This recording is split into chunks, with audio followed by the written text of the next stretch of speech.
Can you start Vinca from cuttings? While annual Vinca, or Madagascar periwinkle Catharanthus roseus, is best grown from seed, perennial littleleaf periwinkle Vinca minor and common periwinkle Vinca major easily grow from cuttings. Rooted stems. Vinca produces two types of stems. The upright stems sport flowers while the non-flowering horizontal stems spread along the ground. The horizontal stems often form roots where the leafy nodes touch the ground. For a quick cutting, find a rooted node and clip the stem leading back to the parent plant. The new, rooted cutting will grow into a new Vinca.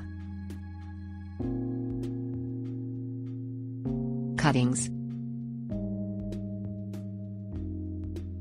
Select cuttings from the horizontal stems, not the flowering stems.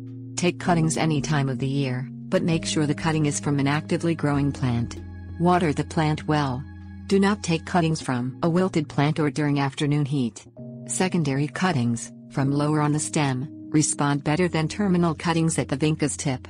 New roots usually form in 2 to 4 weeks. Rooting mix. Many gardeners set cuttings in water. While this may work for some plants, water will smother the new roots of a Vinca cutting. The North Carolina State University Extension recommends using a mix of 80% coarse perlite and 20% sphagnum peat moss.